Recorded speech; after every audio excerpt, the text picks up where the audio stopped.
Hello everyone, welcome to my channel that UPSC girl. ఈరోజు ఈ video అయితే చాలా ఇంపార్టెంట్ అనమాట. చాలామంది ఇండియన్ పాలిటీ అంత బల్కీ బుక్ కదా, ఎలా చదవాలి అని అనుకుంటారు. అండ్ ఆల్సో జిఎస్ సబ్జెక్ట్స్లో one of the very important subject. ఈ వీడియోలో నేను ఇండియన్ పాలిటీని ఈజీ వేలో అంటే లెస్ టైంలో ఎలా చదవాలి అని ఈ వీడియోలో ఎక్స్ప్లెయిన్ చేస్తాను. ఫస్ట్ మనం ఇండియన్ పాలిటీ స్టాండర్డ్ బుక్కి వెళ్ళే ముందు చదవాల్సిన బుక్ ఏంటి అంటే class 11th NCERT constitution at work అని ఉంటుంది. అది చదవాలి. అందులో సెలెక్టివ్ టాపిక్స్ ఏముండవు, అన్నీ మనం కంపల్సరీగా చదవాల్సిన టాపిక్స్ అనమాట. ఎన్సీఆర్టీ కంప్లీట్ చేసిన తర్వాత మీరు స్టాండర్డ్ బుక్ని చదవాలి. స్టాండర్డ్ బుక్ ఏంటి అంటే ఎం లక్ష్మీకాంత్. చాలామంది ర్యాండమ్గా చదువుతూ ఉంటారు. ఇంత బల్కీ బుక్ కదా, ఇన్ని పేజెస్ ఉన్న బుక్ని మనం ఫస్ట్ నుంచి ఒక 20 పేజెస్ చదివితే ఫస్ట్ పేజ్లో చదివింది మర్చిపోతాం. కామన్గా అందరికీ జరిగే సిచ్యువేషన్ ఇది. ఈ లక్ష్మీకాంత్ బుక్ అనేది మనకు మ్యాక్సిమం 1600 పేజెస్ ఉంటుంది. ఎవ్రీ టైం మనం ఈ 1600 పేజెస్ని చదవాలి అంటే చాలా టైం పడుతుంది. కాబట్టి ఎలా చదవాలి అని చెప్తాను. Once if you start reading book like this, definitely you will complete this total Indian polity book in very less time.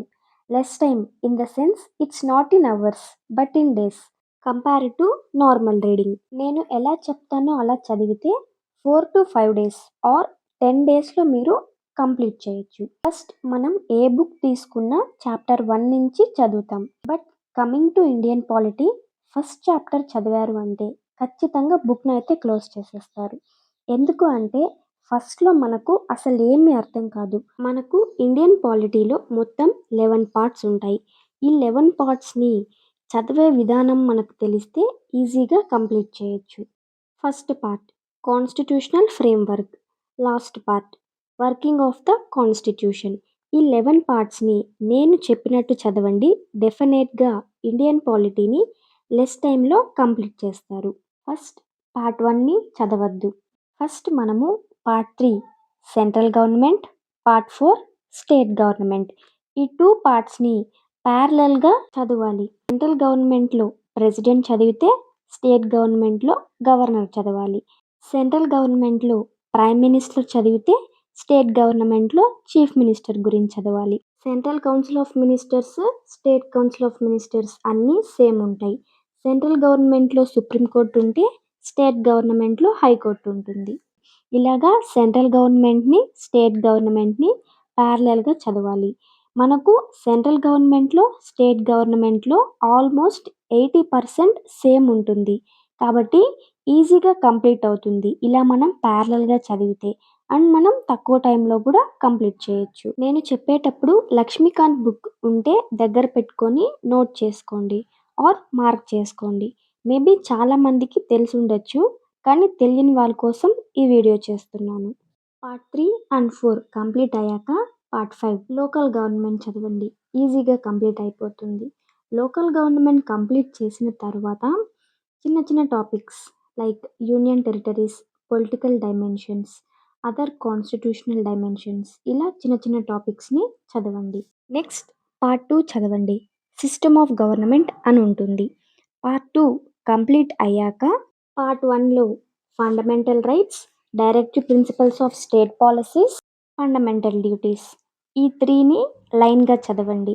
Next part 6 union territories and special areas, ఈ పార్ట్ని చదవండి. అండ్ ఇందాక నేను సెంట్రల్ గవర్నమెంట్, స్టేట్ గవర్నమెంట్ని ప్యారలల్గా చదవాలి అని చెప్పాను కదా, కానీ ఇక్కడ కాన్స్టిట్యూషనల్ బాడీస్, నాన్ కాన్స్టిట్యూషనల్ బాడీస్లో ప్యారలల్గా అయితే చదవకూడదు. కాన్స్టిట్యూషనల్ బాడీస్ అన్నీ ఒకసారి చదవాలి, నాన్ కాన్స్టిట్యూషనల్ బాడీస్ అన్నీ ఒకసారి చదవాలి. అందులో ఉన్న ఆర్టికల్స్, కమిషన్స్, యాక్ట్స్, మెంబర్స్ అన్నీ మనం గుర్తుపెట్టుకోవాలి. మనకు అర్థమవుతుంది చదివేటప్పుడు ఏది ఇంపార్టెంట్ అని. కానీ ఫస్ట్ రీడింగ్లో అండర్లైన్ చేయొద్దు, సెకండ్ రీడింగ్లో అండర్లైన్ చేయాలి, అది ఏ బుక్ అయినా.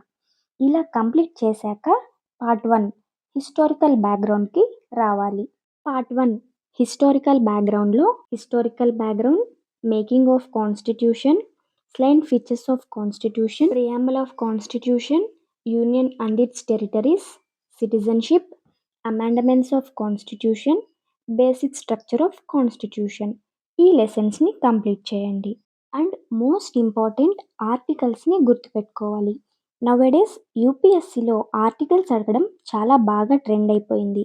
కాబట్టి ఆర్టికల్స్ కూడా చాలా ఇంపార్టెంట్. మీరు ఒకసారి ఇలా ట్రై చేయండి. ఖచ్చితంగా లెస్ టైంలోనే ఇండియన్ పాలిటీని కంప్లీట్ చేస్తారు. అండ్ నోట్ మేకింగ్ అనేది కమింగ్ వీడియోస్లో చెప్పడానికి ట్రై చేస్తాను. ఇదే అండి ఇవాల్టి వీడియో. ఈ వీడియో మీ అందరికీ హెల్ప్ అయిందని అనుకుంటున్నాను.